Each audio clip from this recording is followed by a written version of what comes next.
ইসরায়েলে একের পর এক ক্ষেপণাস্ত্র হামলা, ইরানের তেল আবিব সহ বিভিন্ন শহরে ব্যাপক ক্ষয়ক্ষতি। সংযুক্ত আরব আমিরাত ও কুয়েতেও আক্রমণ। তেহরানের অস্ত্র উৎপাদন কেন্দ্রে ইসরায়েল ও যুক্তরাষ্ট্রের হামলা। দ্রুতই যুদ্ধ শেষ করার ইঙ্গিত ট্রাম্পের। সক্ষমতা হারিয়ে এখন আর হুমকি নয় ইরান, জাতির উদ্দেশ্যে দেওয়া ভাষণে বললেন মার্কিন প্রেসিডেন্ট। তেল আবিব সহ ইসরায়েলের কয়েকটি শহরে ক্ষেপণাস্ত্র হামলা চালিয়েছে ইরান। হামলায় ঘরবাড়ি ও যানবাহনের ব্যাপক ক্ষয়ক্ষতি হয়েছে। কুয়েত ও সংযুক্ত আরব আমিরাতেও মার্কিন স্থাপনা লক্ষ্যবস্তু করে আইআরজিসি। অন্যদিকে তেহরানে বিমান হামলা চালিয়েছে নেতানিয়াহু বাহিনী। দেশটির অন্তত 15টি গুরুত্বপূর্ণ অস্ত্র উৎপাদন কেন্দ্রকে লক্ষ্যবস্তু করার দাবি করেছে আইডিএফ। ইসরায়েলের শক্তিশালী ব্যালিস্টিক মিসাইল দিয়ে বড় আকারের হামলা চালিয়েছে ইরান। রাজধানী তেল আবিবের কাছে বেনেই ব্রাক এলাকায় ইরানি ক্ষেপণাস্ত্রের আঘাতে বেশ কয়েকজন আহত হয়েছেন। এছাড়া পেতাহ তিভকা ও রোশহাইন এলাকায় ঘরবাড়ি ও যানবাহনের ব্যাপক ক্ষয়ক্ষতি হয়েছে। হামলার ভয়াবহতায় দেশটির লাখ লাখ মানুষ প্রাণ ভয়ে বাংকারে আশ্রয় নিয়েছেন।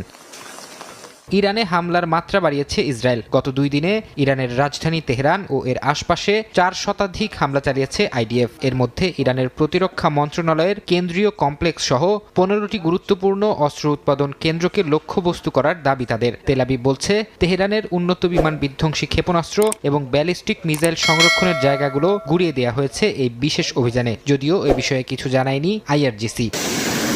ইরানে যুক্তরাষ্ট্র ও ইসরায়েলের যৌথ আক্রমণের জবাবে মধ্যপ্রাচ্যের বিভিন্ন দেশে মার্কিন স্থাপনায় হামলা অব্যাহত রেখেছে আইআরজিসি। কুয়েত ও সংযুক্ত আরব আমিরাত দাবি করেছে তাদের আকাশসীমায় ঢুকে পড়া একাধিক ইরানি ক্ষেপণাস্ত্র ও ড্রোন ভূপাতিত করা হয়েছে। চলমান পরিস্থিতির কথা বিবেচনা করে ইরানের বুশেহর পারমাণবিক বিদ্যুৎ কেন্দ্র থেকে নিজেদের 2 শতাধিক কর্মী সরিয়ে নেওয়ার ঘোষণা দিয়েছে রাশিয়া।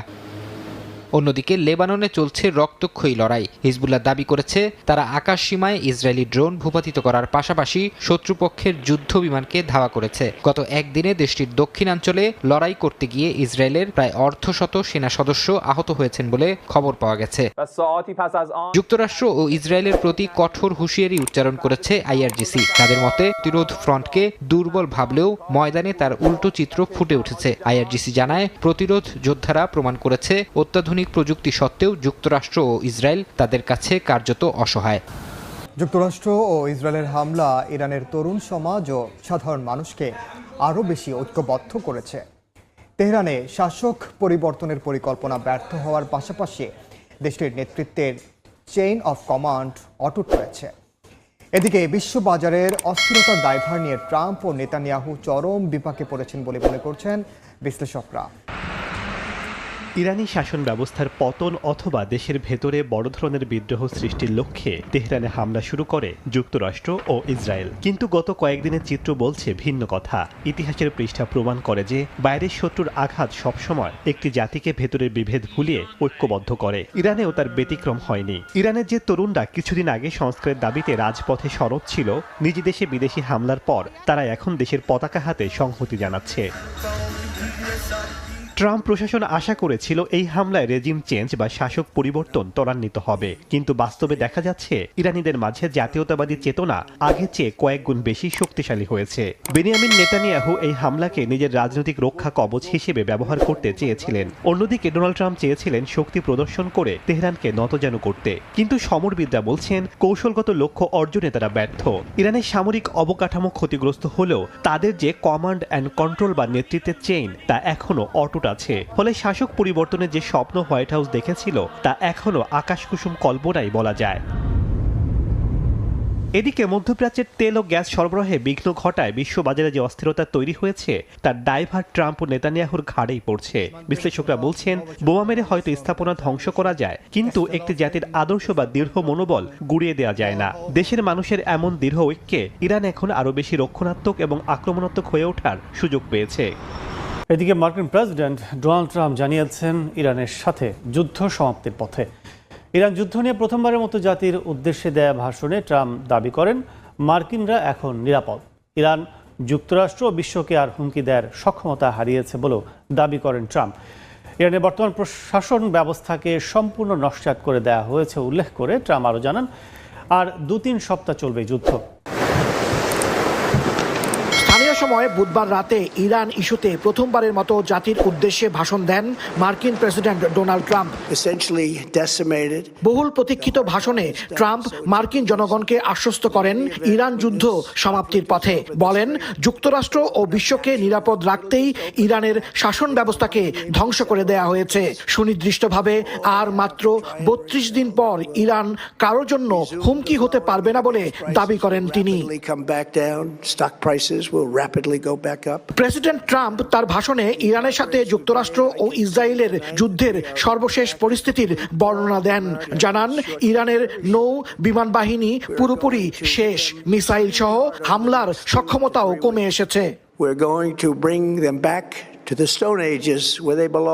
এদিকে এক সাক্ষাৎকারে ন্যাটোর আবারও সমালোচনা করেন মার্কিন প্রেসিডেন্ট। এই যুদ্ধে ন্যাটোর সামরিক সহায়তাকে নিষ্ক্রিয় ও দুর্বল হিসেবে অভিহিত করে ট্রাম্প জানান, তিনি যুক্তরাষ্ট্রকে ন্যাটো জোট থেকে প্রত্যাহার করে নেয়ার বিষয়টি বিবেচনা করতে পারেন। এর আগে দিনের শুরুতে ট্রাম্প বলেছিলেন, ইরান যুক্তরাষ্ট্রের কাছে যুদ্ধবিরতির অনুরোধ জানিয়েছিল, তবে ইরান সরকার সেই দাবি অস্বীকার করেছে। গাজার 11 শিশুর ভাগ্যে না ছিল মায়ের কোলে ঘুম, না ছিল বাবার ছায়া। যুদ্ধের বিভীষিকায় জন্ম নেয় সেই শিশুদের পরিবার ছাড়াই পাঠিয়ে দেওয়া হয়েছিল মিশরে। জাতিসংঘের উদ্যোগে অবশেষে সেই 11টি শিশু গাজায় নিজেদের পরিবারের কাছে ফিরে এসেছে। যুদ্ধ কেড়ে নিয়েছিল জন্মের মুহূর্তে মায়ের স্পর্শ, বাবার পরিচয়, নিজের মাটির গন্ধ। 2 বছর পর সেই হারানো বন্ধন ফিরে পেল গাজার 11 শিশু। ফিরে এলো পরিবারে। গাজার মানবেতর পরিস্থিতির মধ্যেও এই পুনর্মিলন যেন মানবিক আশার এক বিরল আলো।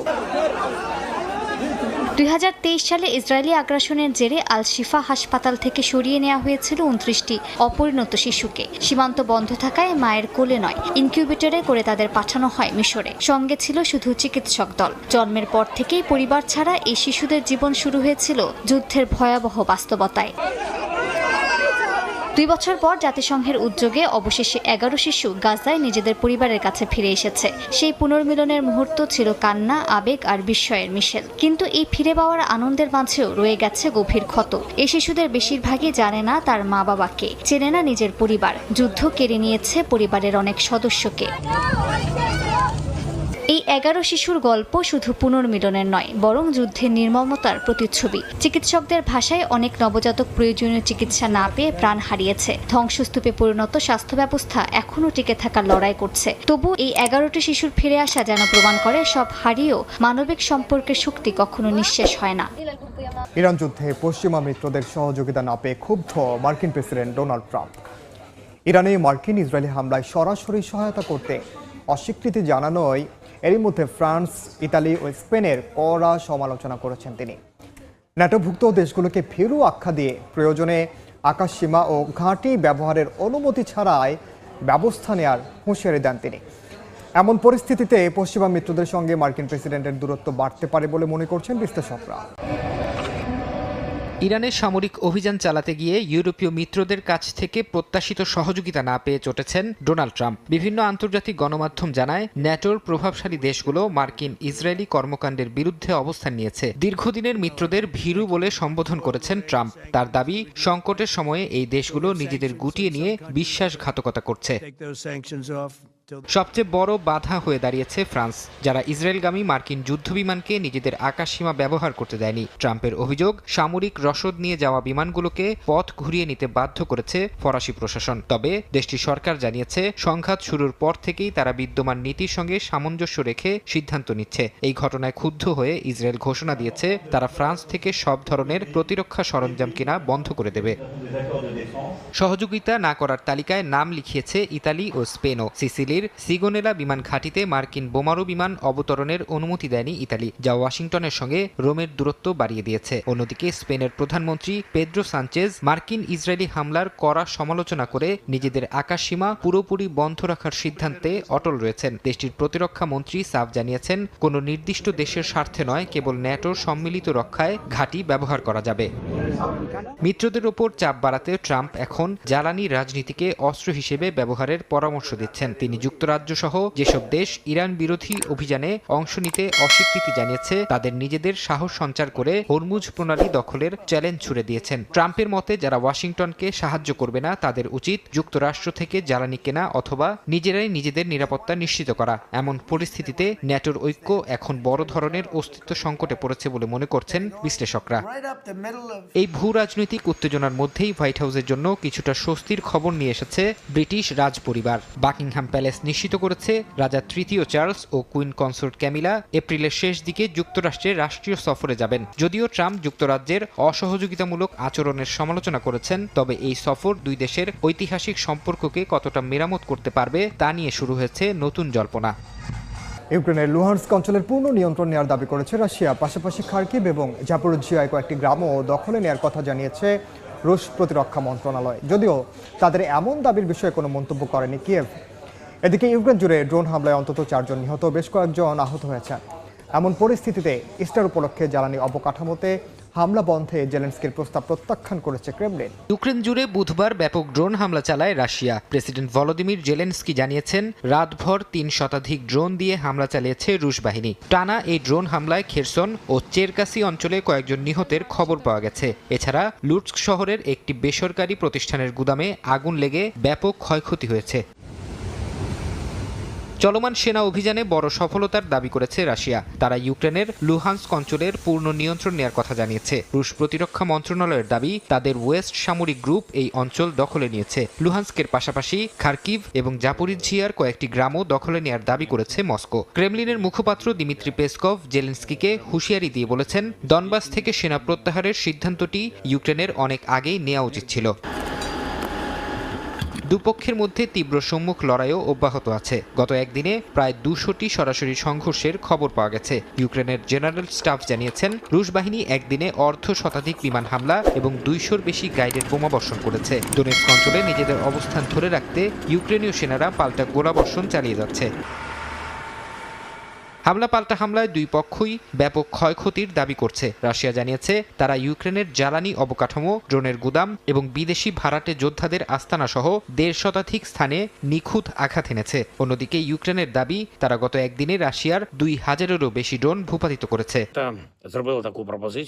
যুদ্ধের এই ভয়াবহতার মাঝে ইস্টার উপলক্ষে একটি যুদ্ধবিরতির প্রস্তাব দিয়েছিলেন ভলোদিমির জেলেনস্কি। ইউক্রেনের জ্বালানি অবকাঠামোতে হামলা বন্ধ রাখার আহ্বান জানিয়েছিলেন তিনি, তবে তার এই প্রস্তাব প্রত্যাখ্যান করেছে রাশিয়া। রুশ পররাষ্ট্র মন্ত্রণালয় জেলেনস্কির এই প্রস্তাবকে সস্তা প্রচারণা বলে উড়িয়ে দিয়েছে। মস্কোর দাবি এই বিরতি নিয়ে ইউক্রেন মূলত তাদের সেনা পুনর্গঠন ও শক্তি সঞ্চয় করতে চায়, যা যুদ্ধে রাশিয়ার উদ্দেশ্যকে ব্যাহত করবে। হরমুজ প্রণালী বন্ধ হওয়ার শঙ্কায় যখন বিশ্ববাজারে তেলের হাহাকার, তখন অবাক করা স্বস্তিতে রয়েছে চীন।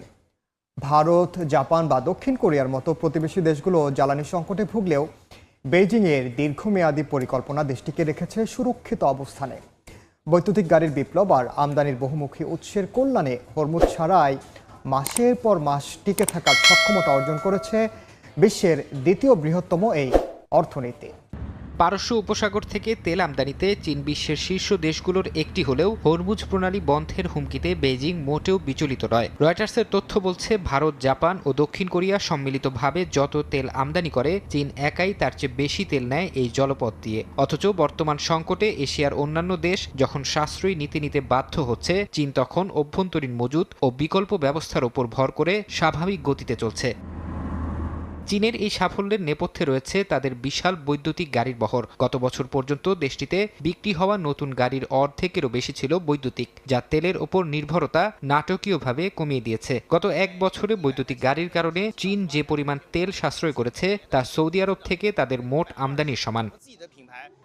জ্বালানি আমদানির ক্ষেত্রে কোনো নির্দিষ্ট দেশের ওপর নির্ভরশীল না হওয়া বেইজিংয়ের অন্যতম কৌশল। জাপান, যেখানে তাদের চাহিদার 80%ই সৌদি আরব ও আমিরাত থেকে মেটায়, চীন সেখানে অন্তত 8টি ভিন্ন দেশ থেকে তেল সংগ্রহ করে। এর মধ্যে রাশিয়া, ভেনেজুয়েলা ও ইরান থেকে মার্কিন নিষেধাজ্ঞা উপেক্ষা করেই বিপুল পরিমাণ তেল কিনছে তারা। কোনো একটি একক উৎস থেকে চীনের মোট আমদানির 20% বেশি তেল আসে না।